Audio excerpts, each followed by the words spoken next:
BNP Awami League যেন একাকার হয়ে যাচ্ছে, আবার আগের বন্ধু হয়ে যাচ্ছে। কেন জানি আমরা সুবাস পাচ্ছি। নির্বাচন ভাব বাংলাদেশে। ডক্টর ইউনূস আমি মনে করি আরও 5 বছর ক্ষমতা থাকা প্রয়োজন। এত দ্রুত নির্বাচনের কোনো দরকার আছে বলে মনে হয় না। নির্বাচন ছাড়াও তো ধরেন আওয়ামী লীগ পালিয়ে গেছে, আওয়ামী লীগ রেখে যাওয়া তাদের যেই অবৈধ সম্পদ, টেন্ডারবাজি, চাঁদাবাজি এবং সকল ধরনের অপকর্মের সাথে বড় ভাইরা জড়িত আছে। বিষয়টি সাংবাদিক ভাইরা বুঝে নেবেন। স্কুল কমিটির ম্যানেজিং কমিটির ডিরেক্টর কি আওয়ামী লীগের লোক এখন আছে? তাহলে এখন কারা কমিটিগুলো, অ্যাডপ কমিটির সভাপতি সেক্রেটারি কারা? এরা কারা? এদেরকে আপনার খতিয়ে দেখতে হবে। তো সব তো আগের মতনই আছে। তাহলে এত নির্বাচন নিয়ে আমরা হাহাকার করছি কেন? আমরা বিএনপিকে বলতে চাই, গণতান্ত্রিক বাংলাদেশে জুলাই আগস্টের এই স্বাধীন বাংলাদেশে এককভাবে রাজত্বরী করার কোনো সুযোগ নেই। বিএনপি আজকে নির্বাচন চাচ্ছে এককভাবে। কেন? আমাদেরকে বাদ দিয়ে আমরা কি আন্দোলন সংগ্রাম করি না? আমাদের থেকে তো বিএনপি মতামত নেওয়ার দরকার ছিল। হ্যাঁ, সংখ্যায় হয়তো আমরা ছোট, সংখ্যায় হয়তো আমরা কম, কিন্তু আমাদের তখন তো আমরা সংখ্যায় বেশি হওয়া লোকগুলো 28 অক্টোবরের পরে রাজপথে দেখি নাই। আমরা যারা ছোট ছোট রাজনৈতিক দলগুলো আছিলাম তখন তো আমরা রাজপথটা মাতিয়ে রেখেছিলাম। তখন তো আমরা এই বড় বড় রাজনৈতিক ব্যক্তিদেরকে দেখি নাই। তখন ওরা কোথায় ছিল মিয়া ভাইরা? এখন যে বড় বড় ঠিকাদারি করতেছে, টেন্ডারবাজি করতেছে, বালুমহল দখল করতেছে, সবাই তো সব কিছু করতেছে।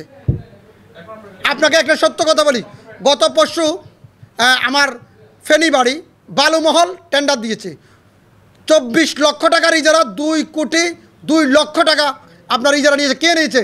এক বিএনপি নেতার আশ্রয়, আরেক আওয়ামী লীগ নেতা নিয়েছে।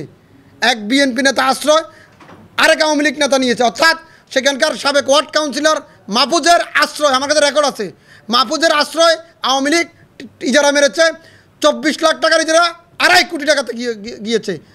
ঘটনাটা কি? তাহলে কারা করছে এখন? এটা তো আওয়ামী লীগ না। এখন আওয়ামী লীগকে কারা আশ্রয় বস্ত্র দিচ্ছে এটাও তো দেখতে হবে আপনাদেরকে। বিএনপি আমার সাথে পুরোপুরি বৈষম্য করেছে, একেবারেই পুরোপুরি বৈষম্য করেছে। বিএনপি আমার সাথে সকল প্রকার প্রতারণা করেছেন। যদি বিএনপির ভারপ্রাপ্ত চেয়ারম্যান তারেক রহমান মহোদয় যে বিষয়টি অবগত থাকেন,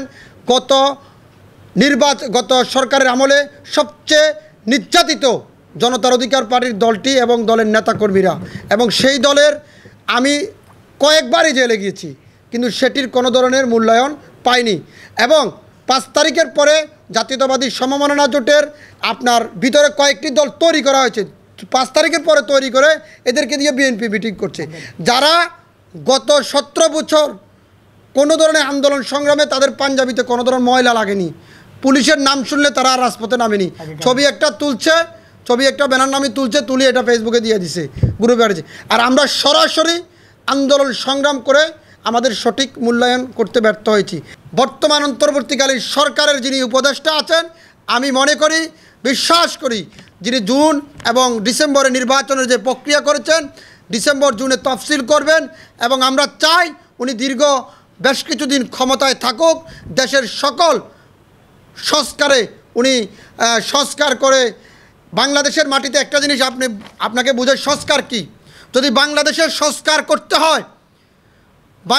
সংস্কার করতে হয় পূর্বের নিবন্ধিত প্রত্যেকটি রাজনৈতিক দলের প্রতীক বাতিল করতে হবে। জনগণকে নতুন করে স্বপ্ন দেখাতে হলে ওই প্রতীকগুলো বাতিল করে নতুন করে জনগণের মাঝে নতুন প্রতীক বরাদ্দ করতে হবে। আমি কারো নিবন্ধন বাতিলের পক্ষে নয়, আমি কারো নিষিদ্ধের পক্ষে নয়। এই গণতান্ত্রিক বাংলাদেশে সবাই রাজনৈতিক করার অধিকার আছে। আমরা প্রত্যেকটি রাজনৈতিক দলকে মোকাবেলা করব আমাদের জনপ্রিয়তা দিয়ে, আমাদের ভালোবাসা দিয়ে।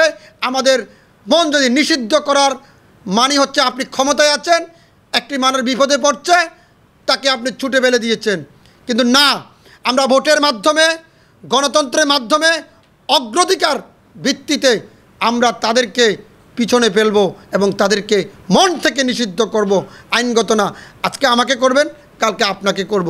আমরা এই গণতান্ত্রিক বাংলাদেশে এই ধরনের প্রতিহিংসা রাজনৈতিক আমরা প্রত্যাখ্যান চাই।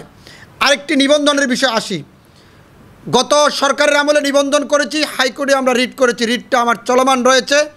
কিন্তু বাংলাদেশে এমন রাজনৈতিক দল আছে যাদের এখন পর্যন্ত কোনো অফিস নাই, কিন্তু তারা নিবন্ধন পেয়েছে।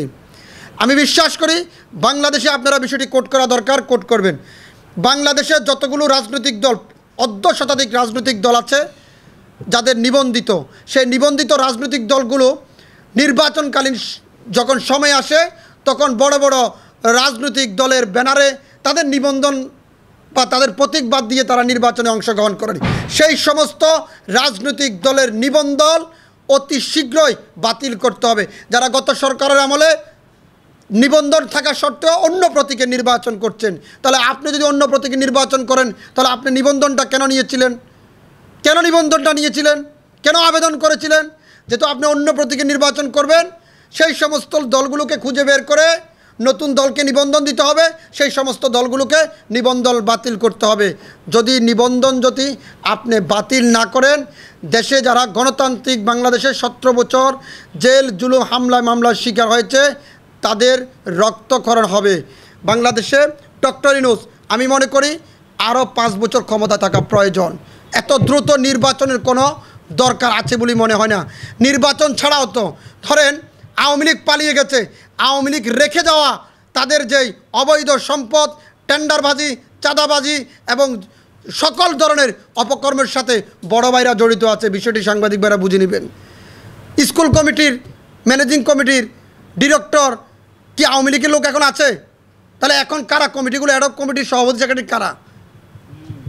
এরা কারা? এদেরকে আপনারা খতিয়ে দেখতে হবে। তো সব তো আগের মতনই আছে, তাহলে এত নির্বাচন নিয়ে আমরা হাহাকার করছি কেন?